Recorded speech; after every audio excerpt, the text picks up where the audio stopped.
welcome to Nevaeh's Nightmare. So, on this episode, we are going to be covering the story of Bud Hopkins following our series of the paranormal.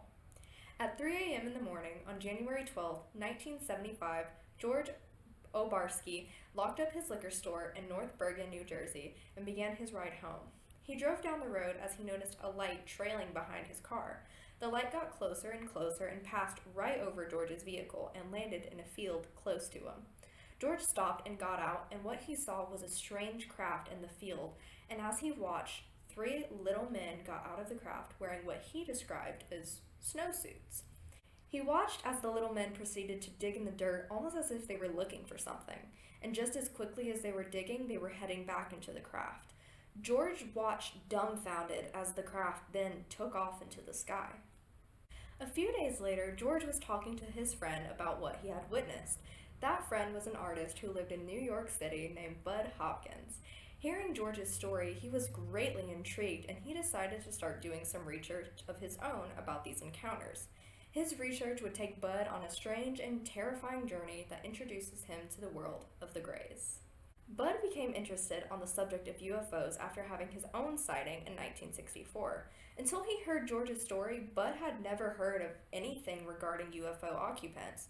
The story intrigued him so much that he wrote an article about it for the Village Voice. The article was very popular in New York City, and Bud began to receive letters from others about their own experiences. Eventually, people started to come up to Bud in person and talk about what they had experienced. Bud began to notice that many of these people had the same encounter with something he called missing time. It was an encounter with a UFO that, quite frankly, did not last very long. When they were able to look at their watches or the clocks, they noticed that only a few hours had passed, or sometimes only several. Bud wondered what had happened during this missing period of time, and having read about the experiences of Betty and Barney Hill, he reasoned that hypnosis may be able to bring out these memories. Over the course of 8 years, Bud trained under these psychologists and learned hypnosis techniques himself. The doctors he trained under were getting strange tales from their patients about being abducted by UFO occupants. Many of these doctors were quite skeptical about what they were hearing, but Bud felt there was something very, very real going on. Both men and women of many different backgrounds were reporting encounters of strange beings taken on a craft and being taken on board. Once on the ship, they would be subjected to some sort of experiments by these strange beings that were on board. The women seemed to be of particular interest to the abductors, which they would be given examinations of their reproductive system. Bud also noted that there was a consistency of reports of how the beings looked. They were small, slender, gray figures with spindly arms and legs and had small mouths and extremely large eyes. They were also speaking using a form of telepathy. One disturbing fact that came out of Bud's research was sometimes there wasn't even a craft involved at all. The abductees were sometimes reported that they would either be in bed alone or with a spouse, and they would be taken from their bed against their will. When they began to look over at their spouse, they would try to wake them up, but they would never respond. The Greys would either then enter the room and proceed to take them onto their ship, or often they would wake up with no memories or feeling like they had seen an owl looking at them through the window. We'll talk about that in a future episode. Another aspect that began to come up in Bud's research were physical marks that would appear on the bodies of the abductees. These would often come in the form of scoop marks that looked like parts of the skin were scooped out of the abductees' arms and legs. Some would have unexplained bruises that would be gone within a day, and even more bizarre would be the small pieces of metal that would be located just underneath the skin. Bud felt like these were some kind of implants used as tracking devices by the alien, the Greys. Bud worked with these abductees for several years and even started a support group in the New York City area where abductees could talk to each other about their experiences and lean on each other for emotional support. Through all of this, more abductees came to Bud about their experiences outside of the New York City area. Bud began to help these people and started writing down all their experiences in 2 books, Missing Time in 1981 and Intruders in 1987.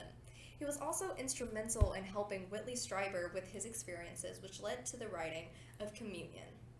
Intruders was later adapted into a TV miniseries in 1992. Bud was one of the first to really investigate alien abductees and come up with an idea of what really happened to them. Through the course of his investigation, he came to the conclusion that the Greys were abducting human beings to further their own race. Bud saw signs that a weird alien-human hybridization program was taking place. That is something that we will be talking about in a later episode. In order to save the aliens from a possible further extinction, the existence of such a program and the fact that aliens could be taking humans from their beds, homes, cars was really a disturbing concept. What have others said about Bud Hopkins' work and legacy? Bud was roundly criticized at the time for not having any real evidence to support his theory about alien abduction. He was also criticized for not being a licensed hypnotherapist and still performing hypnosis. Some, including his ex-wife Carol Rainey, thought that Bud led some of these abductees into reporting the alien abductions and even accused him of planting the scenarios into their minds. Many have noted that the abductees suffered from sleep paralysis, which in many ways mimics the events of a typical alien abduction. The feeling of not being able to move, not being able to wake up a spouse, and feeling some kind of presence in the room and many other aspects of sleep paralysis seem very similar to alien abduction experiences. There are others that have stood by Bud through all of the criticism. Peter Robbins, who worked with Bud closely for many years, maintains that Bud's techniques were sound and the abductees' experiences were physically real, and that some of the more scathing criticisms of Bud were more personal in nature instead of objective. Despite what anyone has said about Bud in the past, the paranormal world owes him a great deal of gratitude for his research. His research is now continued by others and is still used as a resource for many writers and researchers today.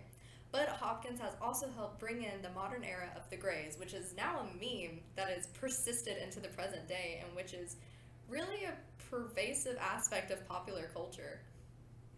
Make sure you like, share, subscribe, comment, and just let me know what you think about these little guys. There you go. That's your outro.